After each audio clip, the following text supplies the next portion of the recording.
nossa aula de geografia, tá bom? Pois bem, hoje nós iremos revisar o cenário 2, o cenário 3 e o cenário 4 do capítulo 4, tá bom? No cenário 2, nós iremos revisar os movimentos da Terra e suas consequências, certo? No cenário 3, nós iremos revisar a Lua. E no cenário 4, nós vamos revisar os eclipses, tá bom? Vamos lá? Vamos começar, pessoal, pelo cenário 2, tá certo? Que é os movimentos da Terra e suas consequências. O primeiro movimento em que a tia vai falar para vocês é o movimento de rotação, tá certo? Esse movimento, gente, é um dos mais importantes que a Terra executa, certo? E corresponde ao giro que ela faz em torno do seu próprio eixo, isso mesmo, certo? Como se ela fosse assim um peão, certo? Esse movimento, gente, ele dura aproximadamente 24 horas. Esse período corresponde aí a um dia no nosso calendário, tá ok? Já o movimento de translação é o movimento que a Terra executa em torno do Sol. E esse movimento, gente, tem a duração exata de 365 dias, certo? Esse movimento ele vai resultar nas estações do ano, que falaremos daqui a pouco, tá bom? Bem como na criação de ambientes climáticos e formações vegetais bastante diversificadas, ok? E nós estudamos também, pessoal, sobre os fusos horários, lembraram? Eles também podem ser chamados de zonas horárias, certo? São cada um dos 24 fusos traçado por uma linha imaginária de um polo ao outro do globo terrestre, certo? E a finalidade dessa divisão é de padronizar o cálculo de tempo em todo o planeta Terra. Será que vocês entenderam? Então eu vou falar um pouco mais sobre os conceitos fundamentais para entender os fusos horários, tá bom? Vamos começar com os meridianos. Vocês lembram que eu falei para vocês? Os meridianos, gente, são as semicircunferências que ligam os polos e dividem o globo terrestre em dois hemisférios, o ocidental a oeste e o oriental a leste. Mas de que, tia Mayara? De uma siglazinha que vocês vão lembrar, GMT, que significa Tempo Médio de Greenwich, tá bom? E eles, pessoal, eles determinam os múltiplos de 15 graus, que constitui o total de 360 graus de circunferência terrestre, certo? E na intersecção entre estas linhas, que é a mais larga, né, na medida em que se aproxima da linha do Equador, nós teremos um mesmo horário vigorando de norte a sul. E temos também o meridiano de Greenwich, né, que é um marco longitudinal para determinar o GMT, tá certo? Portanto, gente, a longitude 0 grau passaria por Greenwich, nas proximidades de Londres. A leste deste marco conta-se aí até 180 graus positivos e para o oeste deles até 180 graus negativos, certo? E como calcular os fusos horários, tia Mayara? Eu vou demonstrar para vocês agora no vídeo, tá bom?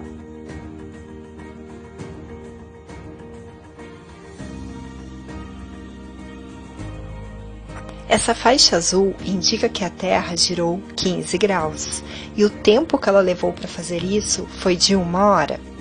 Ao girar mais 15 graus, terá se passado mais 1 hora e, novamente, mais 1 hora. Ao todo, em 45 graus de rotação, se passaram 3 horas.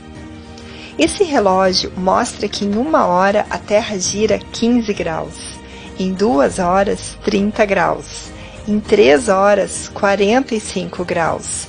E assim por diante, até chegarmos a 180 graus, onde ela leva 12 horas para dar um meio giro na sua rotação. Mais uma volta completa nesse relógio e teremos 360 graus completados. Se o Sol nasce primeiro no leste, então no meu extremo leste é onde o Sol vai nascer primeiro. Sendo assim, no fuso anterior falta 1 hora para o Sol nascer, será 5 da manhã. No outro fuso, falta mais 1 hora para o Sol nascer, será 4 da manhã. E depois 3 da manhã e assim por diante, até chegar às 6 da manhã. Porém, será 6 da manhã do dia anterior. Se no extremo leste o Sol nasceu primeiro, então ali também vai anoitecer primeiro. O Japão está a 12 fusos à nossa frente, por isso que quando é 9 da manhã para nós no Brasil, no Japão já é hora da janta, pois são 9 horas da noite. Temos aqui todos os fusos. Os fusos na cor azul seriam o meu leste e na cor preta o meu oeste. Se no país A são 13 horas, que horas são no país B? Primeiro localizem que o país A ele está a 135 graus oeste e que lá são 13 horas. Já o país B ele está a 45 graus oeste. Do meu país A para o país B, eu estou indo em direção a leste, ou seja, eu estou indo para a direita. Então as horas elas estão adiantadas. Se cada fuso vale 1 hora, então a cada fuso que eu passe indo para o leste, as horas vão aumentar. Neste fuso aqui, agora eu tenho 14 horas, pois é 1 hora a mais, pois estou indo para a direita, que é o meu leste. Aqui eu tenho 15 horas, 16 horas, 17 horas, 18 horas e finalmente 19 horas no meu país B. Vamos mais um exercício. Se em Calcutá 90 graus leste são 10 horas, que horas serão em Roma 15 graus leste? Bom, primeiro vamos localizar Calcutá. Ela está a 90 graus leste, portanto lá são 10 horas da manhã. E eu quero saber que hora será em Roma a 15 graus leste de Greenwich. Para eu saber que horas serão em Roma, eu tenho que levar em consideração o seguinte: de Calcutá para Roma, eu estou indo para o lado esquerdo, portanto, eu estou me direcionando para o meu oeste.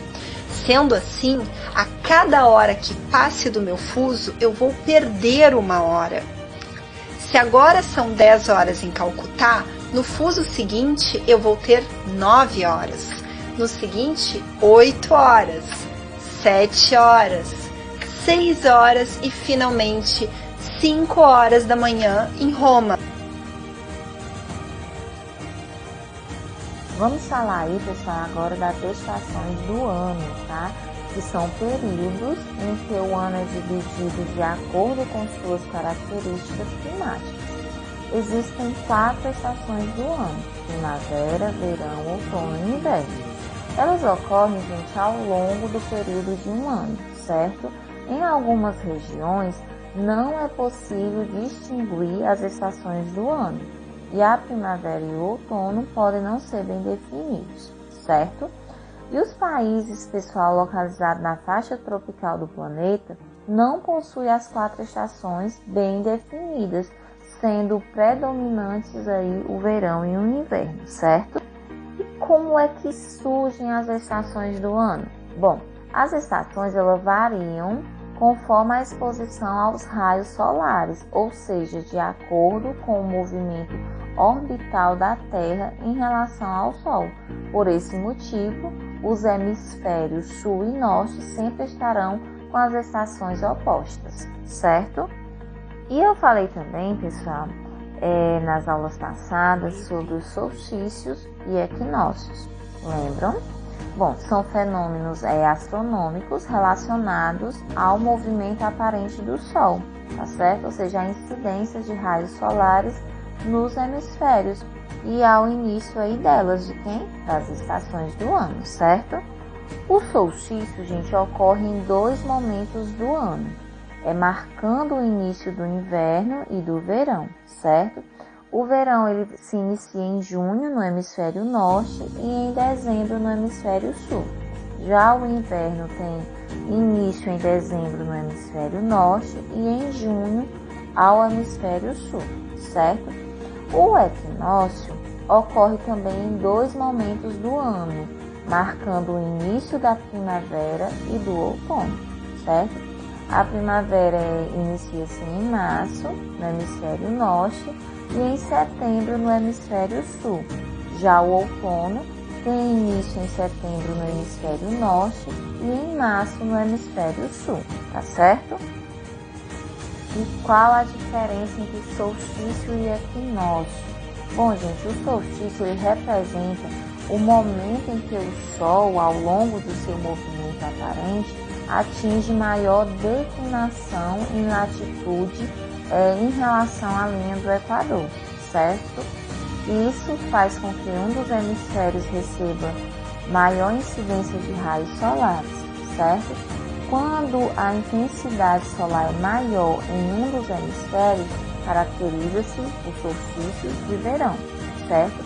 Em contrapartida, quando a intensidade solar é menor, caracteriza o solstício de inverno. Já o equinócio, gente, representa o momento em que nenhum dos polos está inclinado em relação ao Sol, tá bom? O qual incide diretamente sobre a linha do Equador. E isso significa que os raios solares incidem com a mesma intensidade nos 2 hemisférios. Consequentemente, os dias e as noites têm a mesma duração. Entendido?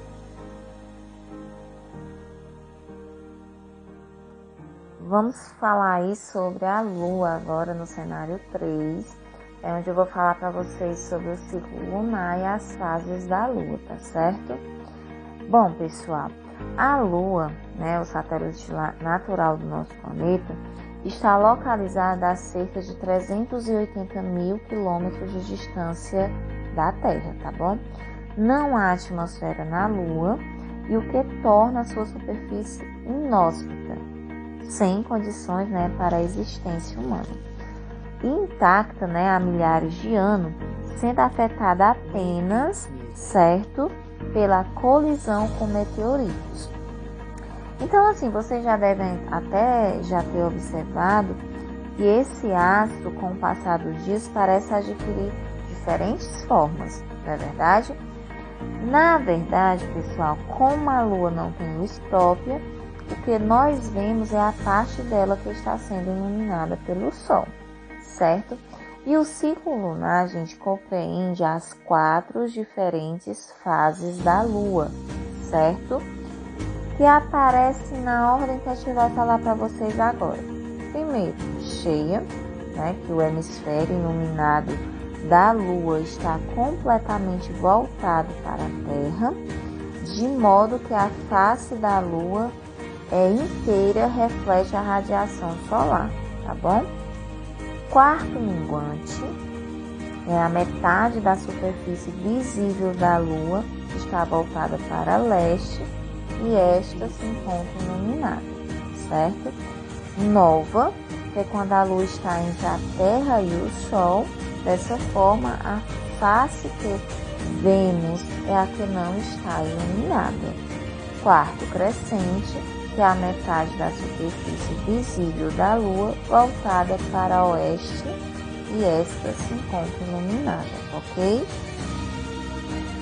E por fim, os eclipses, Bom, pessoal, o que é um eclipse? Um eclipse é um encobrimento total ou parcial de um astro, ou seja, quando um astro se desloca para as sombras de outro. Vocês já viram um eclipse? Eu já, tá?